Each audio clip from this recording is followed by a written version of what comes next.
So now we've created some opt-ins using opt-in monster. We now need to create an automated response for when someone opts into those. So what we're going to do is we're going to go into the campaigns and we're going to create a new campaign.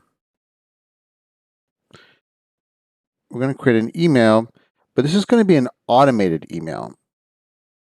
And let's just hit custom right now.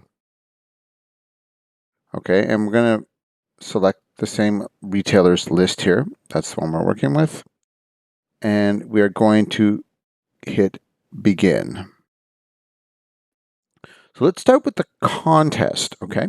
So this is going to be an email that responds to someone entering our contest. So first of all, let's look at the trigger. So it says here manual add, a subscriber is manually added to the workflow. So that's not how this is going to work. This is actually going to be automatic. So under select a new trigger, we're going to click list management, and then we're going to hit joins a group, and we're going to remove any delay, and we're going to make it immediately. As soon as this subscriber is added to the group, contest giveaway May, which we've already created, that's what's going to trigger this email. So we'll just hit update trigger. So we've defined this trigger immediately after subscribers join the grouping giveaway contest May in groups contests. So that's done. Now we just need to design the email. We're going to send what I call a bluff email. So technically, we have not created a double opt-in here. We are going to add someone to your list as soon as they subscribe through the form that we created in Opt-in Monster. However, what we're going to ask people to do, we're going to ask them to confirm their entry for two reasons. First of all, this gets their attention. It gets them opening an email from you. And secondly, we're going to use that confirmation to potentially gather a little more information on our subscriber. So we're going to go with the subject line, please confirm your contest entry. So that should get people's attention if they've just signed up here. And we'll just hit next here. Now again, we can use any one of our save templates. So maybe since that at least has our logo already embedded in it, we'll just choose this one. This is going to be a very simple email. So I'm going to use the same image that we used in Opt-in Monster. So there's a consistency there. Get rid of all this. And we're going to put a little bit of text here to say, please confirm your contest entry. Only entrants who are newsletter subscribers at the time of the draw are eligible to win, because we're going to be choosing subscribers from the people who are on your list. So they're going to have to be on your list at the time that you complete the contest. And then here, we're going to place a link to your MailChimp form. So I'm just going to open another window for MailChimp. So in order to do that, we'll go into your list, go into our retailers list, which is the one we're working with, the sign up forms, and our form builder here.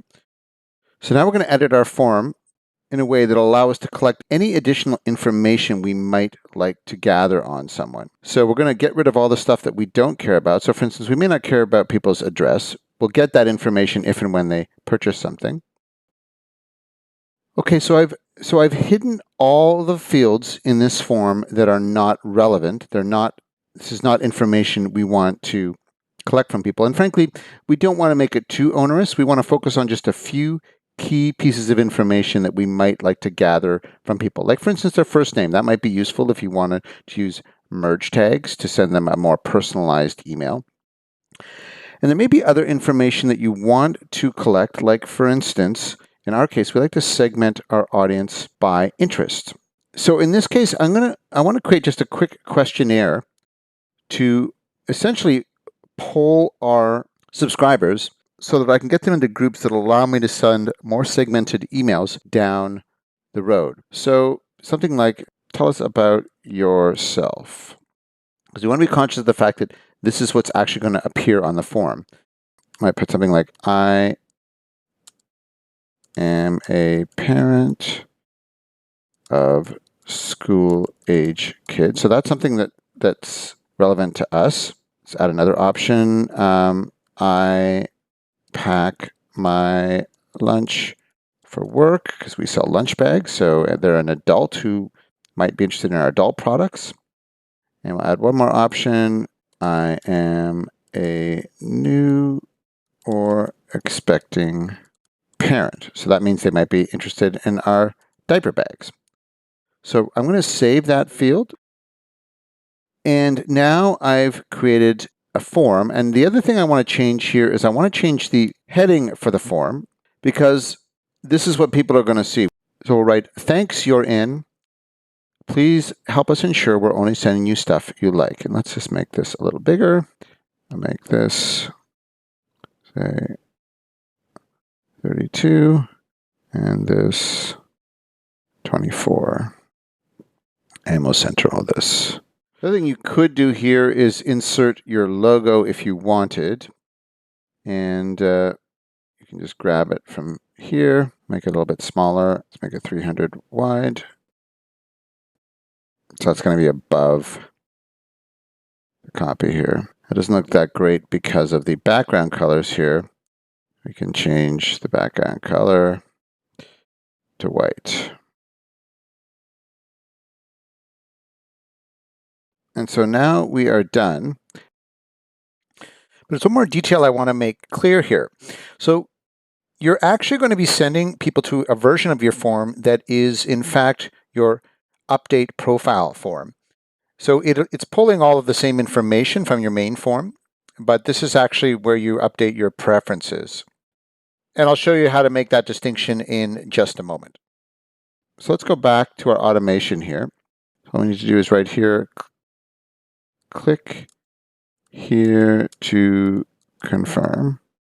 So now you just need to enter the web address you're going to send them to. Now, you are not going to send them directly to the form because they've actually subscribed to the list already. So we are actually going to send them to the Update Preferences page, which is a version of your form that'll include all that form information, but it will pre-populate any of the information that we already have, like their email address. So that is simply a merge tag, and the merge tag is update profile. And you'll see down here, actually, update your preferences. If you look at this link, it has the same merge tag.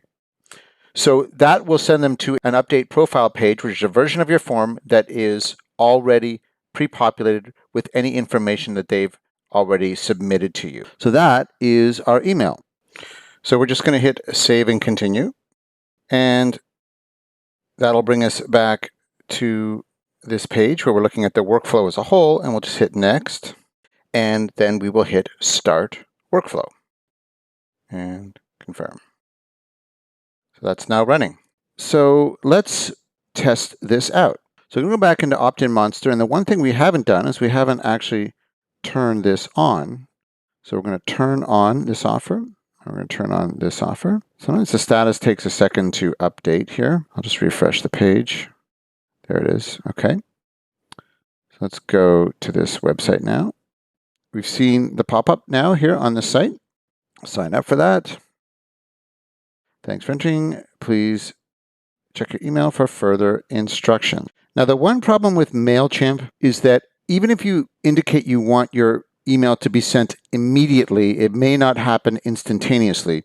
It's going to go into a queue on MailChimp servers, which can be very busy. So you may want to give that a couple of minutes. I've talked to MailChimp about it, and that's the answer they've given me. All right, so here's the email in my inbox. So we'll just click here to confirm. And that is taking us to our Manage Preferences page. So it already has my email address. It already has my first name, Jeremy. So this means I'm going to be prompted to give a little more information here, and I'll say I'm a parent of, and update the profile, and then that's done. So there's an easy trick to gather a little more information on your customers or subscribers, and then in the future, you can use that to send more segmented emails that will increase your open rates, they'll increase your click-through rates, and ultimately they can increase your sales.